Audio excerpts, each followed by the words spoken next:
The city skyline glittered through the tall windows of the glass tower, but for her, it felt more like a cage than a view. She had just walked out of another board meeting, where voices had been sharp, numbers had been merciless, and expectations had piled higher than the skyscraper itself.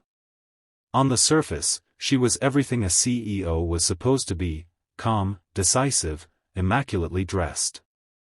But behind that polished exterior was a woman drowning in exhaustion. Nights had become endless marathons of unanswered emails and restless thoughts, mornings a blur of forced smiles and bitter coffee. Her success was undeniable, yet it came with an invisible cost. Every deal closed, every victory celebrated in the boardroom seemed to carve out another piece of her humanity. She had learned long ago that showing weakness was unacceptable, that vulnerability had no place at the top. So she wore her armor of professionalism tightly, even as it cut into her spirit. But beneath the surface, loneliness gnawed at her.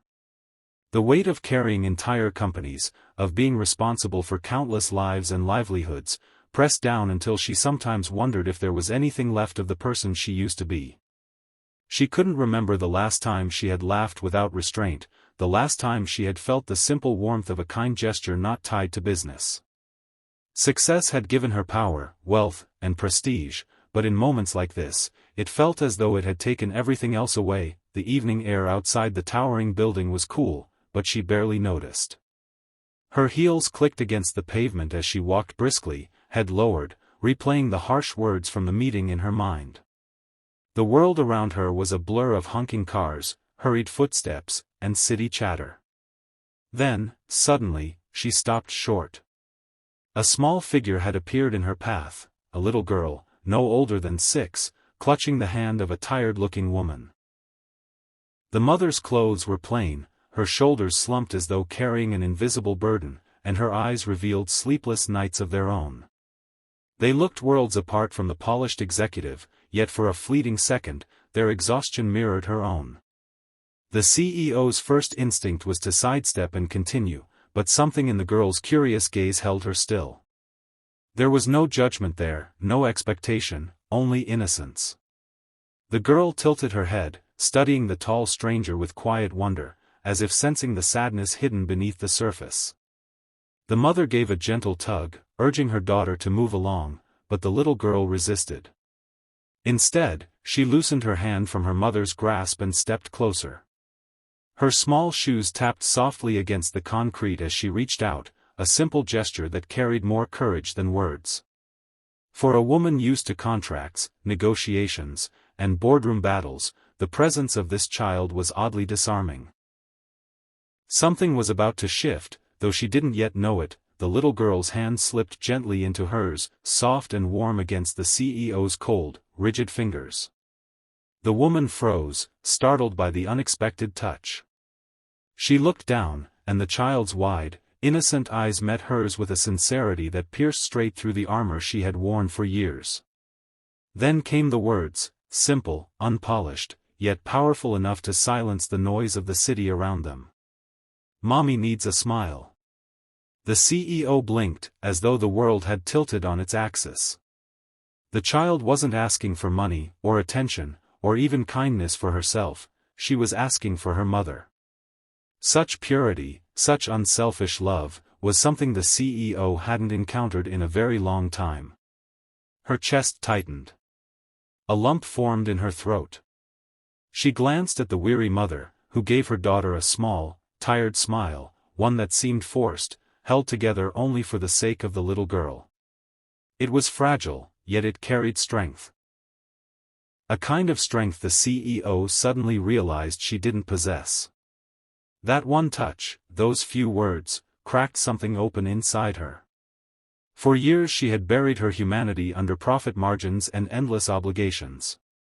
Now, a child's simple plea was bringing it all back, reminding her that life's greatest currency wasn't power or success, but love and compassion.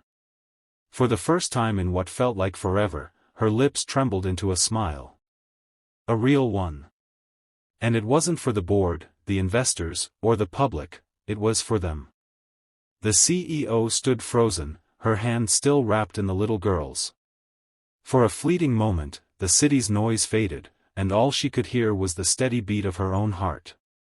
She looked again at the mother, her shoulders hunched from fatigue, her eyes rimmed with the kind of worry that never seemed to sleep. Yet despite the exhaustion, the woman managed a faint smile for her daughter, fragile but full of love. Something stirred inside the CEO, a realization she hadn't expected.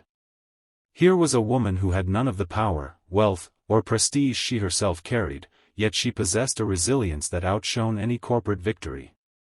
The CEO had spent years chasing numbers, bending herself to deadlines, but in the reflection of this mother and child, she saw how little those things truly mattered.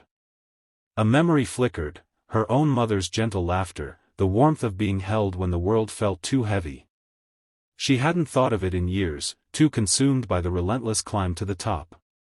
Now, with just a child's hand and a mother's quiet strength, that forgotten warmth came rushing back. Her throat tightened as she realized the emptiness she'd been carrying wasn't from failure or fatigue, but from neglecting the very essence of being human: connection, kindness, love. And in that instant, she understood, this encounter wasn't random. It was a reminder. A gift. One she hadn't known she was searching for. The CEO knelt down so she was eye level with the little girl, her polished suit brushing against the pavement. "Thank you," she whispered, her voice trembling but sincere. The girl giggled softly, as if offering a smile was the easiest thing in the world. The weary mother looked surprised, but her eyes softened, grateful for the unexpected kindness. For the first time in years, the CEO felt the weight on her chest ease, replaced by something lighter, almost childlike: hope. As she walked away, the child's words echoed in her mind: "Mommy needs a smile." They weren't just about one tired woman, they were a reminder of countless unseen struggles, of people everywhere carrying burdens silently. The CEO realized she had the power to do more than close deals or sign contracts. She could change lives. In the weeks that followed, she launched new initiatives at her company. Support programs for struggling families, scholarships for children, flexible hours for parents. These weren't strategic moves for publicity, they were born from a genuine shift in her heart. But beyond the grand gestures, she also changed in quieter ways. She smiled more, listened more, and let her humanity breathe again. It all began with one little hand, one innocent plea. A child had reminded her that success without compassion was hollow. And so, she carried that moment with her always, proof that sometimes the smallest touch can spark the greatest transformation.